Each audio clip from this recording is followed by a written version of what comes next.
Hello there guys, Moonlight Butterfly Miku back again and welcome back to my book reading of The Skin I'm In. We are up to chapter 19, so without any further ado, let's jump right into it.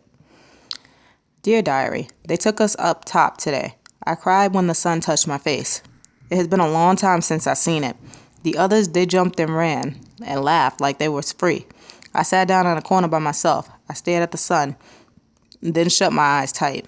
I want to hold on to the sun for as long as I can, to save up the picture for when I am below again and need to remember that the sun is always shining. I squeeze my eyes closed till I see stars. When I open them again, Kenjari is there. Akilma. The school detention room is in the basement next to the boiler room. Damp, cramped, hot, nothing but desks and chairs, with Miss Birdie, the detention teacher. Even when it's snowing out, you can go sleeveless in there and still be sweating. Today ain't no different. It's hot. I'm sweating, and it ain't nobody's fault but Miss Saunders. So here I am, writing in my diary, trying to see the sun. I'm supposed to be doing English homework. Miss Saunders gave me 25 pages to read in 2 days. I don't get too far with it, though. Caleb comes into the detention room making noise. He's excusing himself all the way across the room, squeezing between desks, knocking over books. You think a boy that has been the president of the class and student representative on the PTA would know how to walk into a room. I'm hoping he will sit up front. No such luck. He plops down 2 seats away from me and starts talking before he's seated. Hey, he says in that low, soft voice of his. I stretch my legs out till they're even with the front legs of the chair in front of mine. What are you doing here? I ask. Mr. P put me in here, he says. I was doing the boys' bathroom. For a while, I just doodle on the edges of my paper. But I can't help asking, doing what in the boys' room? Scrubbing down the joint, he says, playing his day. You clean the boys' room? I'm frowning up my face. You touched the toilet and all that stuff? Caleb's shaking his head with yes with every word I say. Disgusting. I suck my teeth. Miss Birdie comes over to us and tells us to separate. Get some more space between you, she says. 2 more seats over, Caleb, she insists. Caleb moves over. Then as soon as Miss Birdie starts grading papers again, he's back near me. I don't believe you, I whisper. Ain't nobody at this school crazy enough to clean the bathrooms, I say. Then I shut my mouth. But Caleb, he does seem crazy sometimes. He and his dad go feed the homeless on the weekends, and once a month, Caleb volunteers at the senior citizen home. Last year, he even got the school to hold a neighborhood cleanup day. Yeah, I cleaned up the boys' room, Caleb says, smiling. Got down on my hands and knees like Mama taught me. You should have asked the janitor to help.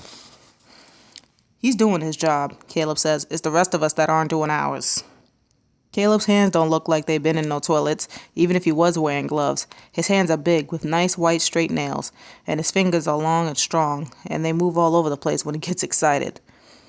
Miss Birdie comes over and lectures us about why we're here in detention and what will happen to us if Caleb doesn't move over and shut up. For a little while, we write notes to each other. I write, why bother with that smelly bathroom if no one else cares about it? Caleb writes back, you have to take a stand when things aren't right. I look at him and wonder why he didn't take a stand last year when we was on the bus and everybody was making fun of how black I am. Instead of writing back, I open up my folder and start writing in my diary. Dear Diary, Caleb smells good.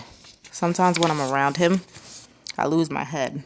I forget that I'm mad at him and that I promised myself I would never ever forgive him for not coming to my defense on the bus.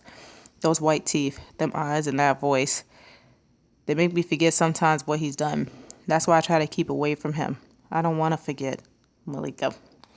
Caleb looks at me for the longest time. Things can change, he says, like things between me and you, things at the school.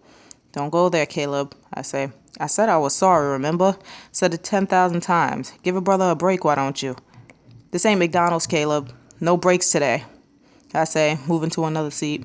Caleb's got about 6 books with him. He takes care of business, keeps up with homework. That's how he is.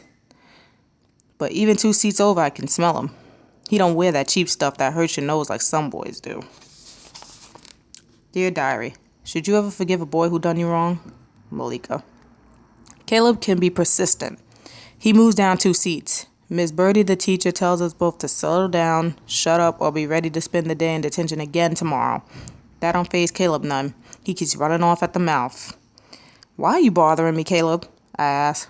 I shouldn't have left you when they started teasing you, he says finally. Then he starts playing with his pencil, chewing on his lip. We both get quiet for a while. I figured if I left you, the other kids would stop messing with you. How can you think something like that? I ask.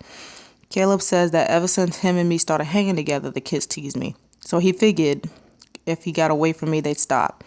So why are you trying to be friends with me again now? I ask. He tells me things are still going bad for me, even with him not around. So he figures he can't make my life no worse. Besides, he whispers, I still like you. A lot. Eyes don't lie. That's what a Kilmer would say. So I look deep into Caleb's eyes. God, they are gorgeous. Big and brown. I think about a Kilmer. Right now, she'd probably say, Malika, forgive and forget. That's easier than dragging around anger like sacks of stone.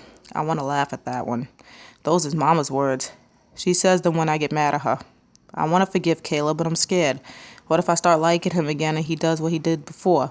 Mama and Akilma, they could forgive him. I'm not that strong at forgiving. Not yet. Caleb stares at me all dreamy like. I didn't mean it, I swear, he says. I won't ever let you down again, Caleb says softly. I nod. That was a little heartwarming. A little detention with Caleb and Malika, and he admits that he still likes her and that he shouldn't have did what he did. That was sweet. I have high hopes for them. Well, even this is a book and everything, but I ship it. I totally ship it. It would be so cute together. But anyway, guys, that's the end of chapter 19. Tune in again when we go into chapter 20. I hope you're enjoying this, and if you are, please leave a like, comment, and subscribe for more content. It is very greatly appreciated, and I'll see you guys in the next chapter. So until then, this is Moonlight Butterfly Miku saying bye, guys.